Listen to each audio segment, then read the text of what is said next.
ക്രൈസ്തലോ ഞാനൊരു കാര്യം പറഞ്ഞോട്ടെ. ഇന്ന് സകലരും ഓട്ടമാണ്. എന്തിനാ ഓടുന്നതെന്നറിയാമോ? രക്ഷപ്പെടാൻ. ആ ഓടുന്ന നിങ്ങൾ ഒരു നിമിഷം ഒന്ന് കണ്ണുറന്ന് ചിന്തിക്കുക. എന്തുകൊണ്ടാണ് ഞാനിതിനെ ഓടുന്നത്? എന്തിനാണ് ഞാൻ ഓടുന്നത്? നിങ്ങൾ ആദ്യം ഒരു കാര്യം ചെയ്യും. ആദ്യം നിങ്ങളുടെ കുടുംബത്തിലെ വിളക്കൊന്ന് കത്തിക്കുക. ഞാൻ പറഞ്ഞ മനസ്സിലായോ? ആദ്യം നിങ്ങളുടെ കുടുംബത്തിലെ വിളക്ക് കത്തിക്കുക. അയൽക്കത്തെ വീട്ടിലും പറമ്പിലും നാട്ടിലും എല്ലാം മിന്നാമിനുങ്ങിൻ്റെ പുറകെ ഓടേണ്ട ആവശ്യങ്ങളൊന്നുമില്ല. പോയിട്ടും കാര്യമില്ല, ഒന്നും കിട്ടത്തില്ല. അവനവൻ്റെ വീട്ടിലെ വിളക്ക് കത്തിക്കാണ്ട് ഓടുക. എങ്ങാണ്ട് ധ്യാന കേന്ദ്രങ്ങളിലേക്കും പ്രാർത്ഥനാലയങ്ങളിലേക്കും കണ്ട അവൻ്റെ ഇതിൻ്റെയൊക്കെ പുറകെ ഓടുക. എന്തിനാ? രക്ഷപ്പെടാൻ. ശരിയല്ലേ? നാണാവില്ലേ നമുക്ക്? 99% ക്രിസ്ത്യാനികളാണ് ഈ ഓടുന്നത്. ദൈവത്തിൻ്റെ മക്കളാണ്, കർത്താവിൻ്റെ മക്കളാണ്, വിശുദ്ധ കുർബാന സ്വീകരിക്കുന്നവരാണ്. പക്ഷേ കുടുംബത്തിൽ സമാധാനമില്ല, കുടുംബ പ്രശ്നം തീരില്ല. എന്നിട്ട് ഓട്ടമാണ്. എൻ്റെ പൊന്നു സഹോദരങ്ങളെ, നിങ്ങളൊരു കാര്യം ചെയ്യും. ചെറിയൊരു വീഡിയോ ഉണ്ട്, ചെറിയ കാര്യം നിങ്ങൾക്ക് പറ്റുകയും ചെയ്യാം. നിങ്ങൾ ആദ്യം നിങ്ങളുടെ കുടുംബത്തിൽ ആ കുർബാന, നിങ്ങളുടെ കുടുംബത്തിലെ കുർബാന നിങ്ങളൊന്ന് അർപ്പിക്കുക. അതായത് ജപമാല കുടുംബത്തിലെ കുർബാനയാണ്. ഇതൊന്നും അറിയാമില്ലാത്ത ക്രിസ്ത്യാനികളാണ് നിങ്ങളൊക്കെ. നിങ്ങൾ ആ കുടുംബത്തിലെ കുർബാന ഒന്ന് ചൊല്ലുക. ആ ജപമാല ഒന്ന് സ്നേഹത്തോടെ, സന്തോഷത്തോടെ, ഒരുമയോടെ, ഐക്യത്തോടെ ഒന്ന് ചൊല്ലുക. അപ്പോൾ നിങ്ങളുടെ കുടുംബത്തിൽ വെട്ടം വീഴും. മനസ്സിലായില്ലേ? അപ്പോൾ കുടുംബത്തിൽ വെട്ടം വീഴും. എന്നിട്ട് നിങ്ങൾ എന്ത് ചെയ്യണമെന്ന് വെച്ച് കഴിഞ്ഞാൽ നിങ്ങളുടെ ആവശ്യങ്ങൾ നിങ്ങളുടെ കാര്യം ചെയ്യുക. നിങ്ങൾ ഏറ്റവും പ്രധാനപ്പെട്ട ഒരു സ്ഥലം എന്ന് പറയുന്നത് നിങ്ങളുടെ ദേവാലയമാണ്. നിങ്ങളുടെ ദേവാലയത്തിൽ ചെന്നിരുന്ന് ആ ഈശോയുടെ കുരിശുരൂപത്തിലേക്ക് നോക്കിയിട്ട് ആരും കൂട്ടരുത്, ആരും കൂടെ പോവുകയും ചെയ്യരുത്. ആ ഈശോയുടെ കുരിശുരൂപത്തിൽ നോക്കിയിരുന്നിട്ട് കണ്ണീരോടുകൂടി, മനസ്സിൽ പുറത്തു വിടരുത്, കണ്ണീരോടെ ആ യേശുവിൻ്റെ കുരിശുരൂപത്തിൽ നോക്കി നിങ്ങളൊരു അരമണിക്കൂർ ദിവസം ഒന്നിരുന്ന് നോക്ക്. നിങ്ങളുടെ പ്രശ്നങ്ങൾക്ക് പരിഹാരമാകും, നിങ്ങളുടെ കുടുംബത്തിൽ വെട്ടമാകും. അല്ലാതെ ഓടി നടന്നിട്ട് ഒരു മനുഷ്യനും ഒരു ചുക്കും നിങ്ങൾക്കിട്ട് ചെയ്യാൻ പറ്റത്തില്ല. എല്ലാം കള്ളന്മാരാണ്. കാശിന് വേണ്ടി മാത്രം ജീവിക്കുന്ന കുറേ കർത്താവിന് വിറ്റ് ജീവിക്കുന്ന കുറേ മനുഷ്യരാണ്. ഞാനിപ്പോൾ ആരെന്നൊന്നും പറയുന്നില്ല. അതുകൊണ്ട് എൻ്റെ പൊന്നു സഹോദരങ്ങളെ, നിങ്ങൾ ചെയ്യേണ്ട ഒരു കാര്യം, നിങ്ങളുടെ കുടുംബത്തിൽ കുടുംബ പ്രാർത്ഥന, അതായത് കുടുംബത്തിലെ കുർബാന, ജപമാല അതൊന്ന് ചെല്ലുക. ആരെയും കൂട്ടണ്ട. ടി വിയിലൊന്നും ജപമാല കൂടരുത്. ഇതൊക്കെ തെറ്റാണ്. ടി വിയിൽ ജപമാല ചൊല്ലുക, ടി വിയിൽ കുർബാന കാണുക, ഇതൊക്കെ തെറ്റാണ്. അവിടൊന്നും ഒരു ഗുണവുമില്ല. നിങ്ങൾ ചെയ്യേണ്ടത് നിങ്ങളുടെ കുടുംബത്തിലെ കുർബാന, അതായത് ജപമാല സ്നേഹത്തോടൊക്കെ ചെല്ലുക. ഇടവകപ്പള്ളിയിൽ പോയിരിക്കുക. അവിടെ കർത്താവിൻ്റെ രൂപമുണ്ട്. നിങ്ങളുടെ ആവശ്യം നിങ്ങളുടെ മനസ്സിലൊന്ന് പറഞ്ഞു നോക്ക്. നിങ്ങളുടെ ആവശ്യം സാധിച്ചു കിട്ടും. 100% ഉറപ്പ്. ആരെയും കൂട്ടരുത്, ആരെയും വിളിക്കുകയും ചെയ്യരുത്, ആരെയും പങ്കു കൂട്ടണ്ട. അല്ലാതെ ഏത് ആൾക്കാരുടെ പുറകെ പോയാലും, എത്ര വലിയ ആൾക്കാരുടെ പുറകെ പോയാലും ഒരു ഗുണവുമില്ല. ഞാൻ പറഞ്ഞത് ശരിയാണെങ്കിൽ നിങ്ങളൊന്ന് ആലോചിച്ച് നോക്ക്. ശരിയാണെന്ന് ആലോചിച്ച് നോക്ക്. ഒരാളുടെ പുറകെ പോയിട്ടും കാര്യമില്ല. ഒരാൾക്ക് നിങ്ങൾക്ക് വേണ്ടി ഒന്നും ചെയ്യാൻ പറ്റത്തില്ല. കാരണം എല്ലാം കാശിന് വേണ്ടി ചെയ്യുന്നവരാണ്. സകലരും കാശിന് വേണ്ടിയിട്ട് ജീവിക്കുന്നവരാണ്. പൈസ കൊടുക്കാതെ ഒരാൾക്ക് നിങ്ങൾക്ക് വേണ്ടി പ്രാർത്ഥിക്കുമോ? എനിക്ക് തോന്നുന്നില്ല. അപ്പോൾ അത് നിങ്ങളുടെ രക്ഷയ്ക്കല്ല, അത് അവരുടെ രക്ഷയ്ക്ക് വേണ്ടിയിട്ടുള്ള പണിയാണ്. നിങ്ങളുടെ രക്ഷ കൊണ്ടാണെങ്കിൽ നിങ്ങൾ കർത്താവിനെ മുൻപിടിക്കുക. നിങ്ങളുടെ പാവങ്ങൾ എന്താണ് പാവമെന്ന് പോലും നമുക്കറിയത്തില്ല. നമുക്കറിയാമോ എന്താ പാവമെന്ന്? അറിയത്തില്ല. അപ്പോൾ സാരം നടക്കുന്നുണ്ട്. എന്ത് സാരം? കള്ളം പോകും സാരം. അത് പാവമോചനമൊന്നുമല്ല. അതിനകത്തൊന്നും പാവം പോകുന്നില്ല. അത് പാവം തിരിച്ചറിയണം. എന്താണ് പാവം, എങ്ങനെയാണ് പാവം, ഏത് വിധിയിലാണ് പാവം കടന്നതെന്ന് തിരിച്ചറിയണം. അല്ലാതെ ചുമ്മാ പോയി കുമ്പസാരിച്ച് കുർബാന കൊണ്ടുപോയിട്ട് ശാപമാണത്. ആ കൊറിന്ത്യൻസുകാരുടെ പുസ്തകം പറയുന്നുണ്ട്, 1 കൊറിന്ത്യൻസ് 11 അധ്യായത്തിൻ്റെ 27 വചനം പറയുന്നത്, അയോഗ്യതയോടെ കർത്താവിൻ്റെ ശരീര രക്തം സ്വീകരിച്ചാൽ അത് ശിക്ഷാർഹമാണ്.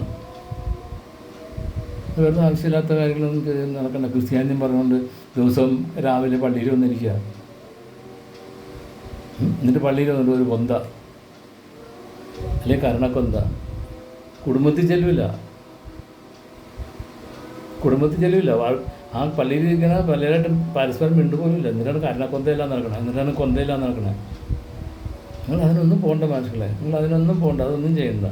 നിങ്ങൾക്ക് ചെയ്യാൻ പറ്റുന്ന ഒരേ ഒരു കാര്യം, നിങ്ങളുടെ കുടുംബത്തിൽ നിങ്ങൾ വെട്ടം കത്തിക്കുക, ആദ്യം ഒരു തിരി കത്തിക്കുക, ആ പ്രകാശം ഉണ്ടാവട്ടെ. അല്ലാണ്ട് മിന്നാമിനുകലിൻ്റെ പുറകെ പോയിട്ടൊന്നും കാര്യമില്ല, ഒരു ധ്യാന കേന്ദ്രത്തിൽ പോയിട്ടും കാര്യമില്ല.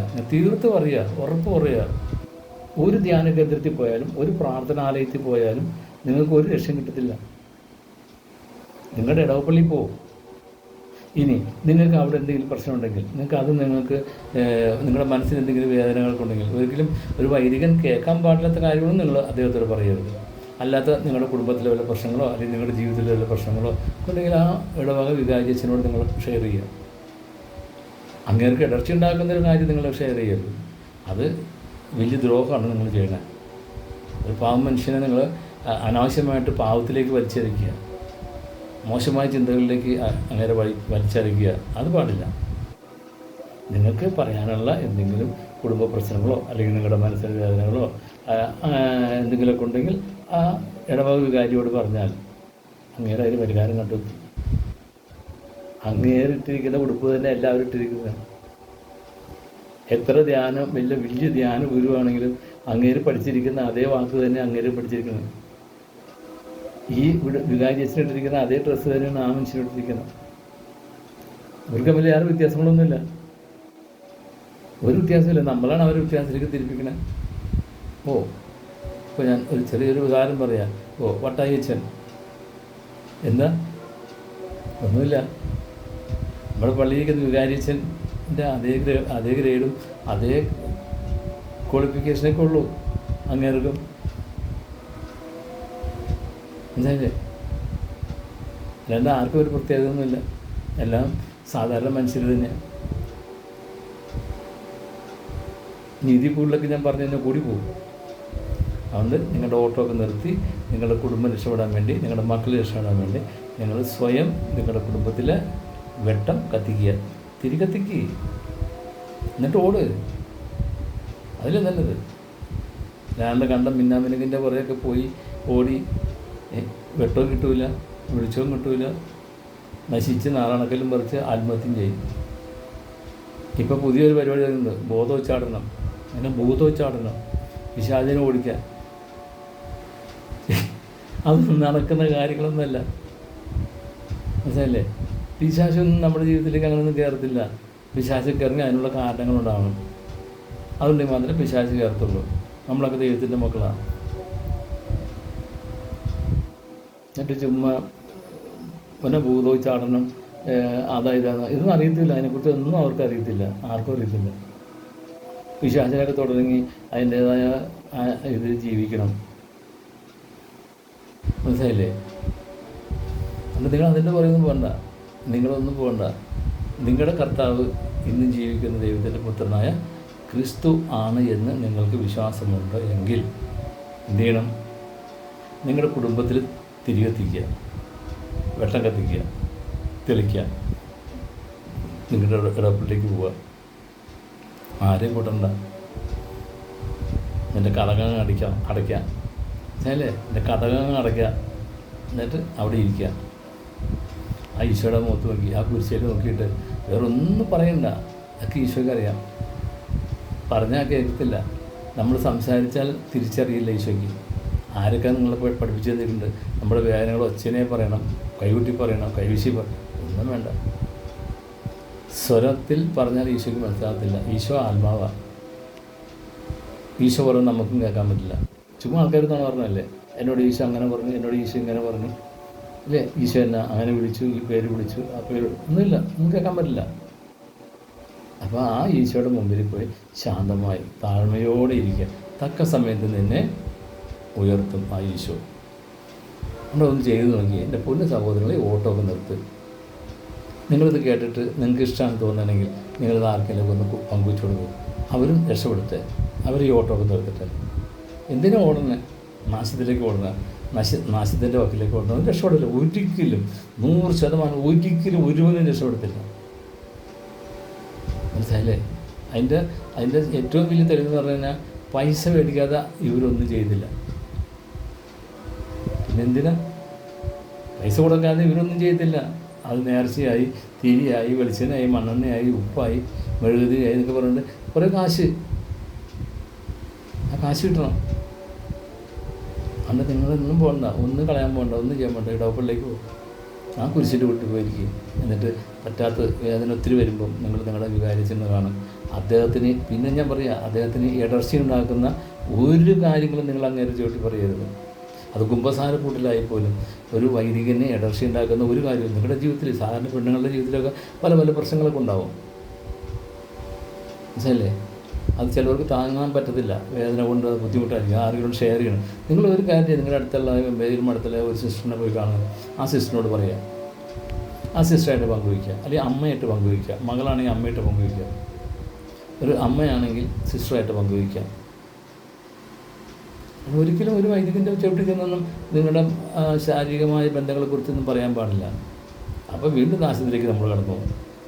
അതൊക്കെ ഒഴിവാക്കി യേശുവിൻ്റെ കുരിശിൻ്റെ കീഴിലേക്ക് യേശു പറയുന്നുണ്ട്, എൻ്റെ കരങ്ങൾക്ക് താഴ്മയോടെ ഇരിക്കുക, തക്ക സമയത്ത് നിന്നെ ഞാൻ ഉയർത്താം. ഈശോ മിശിഹായ്ക്കും സ്തുതിയായിരിക്കട്ടെ.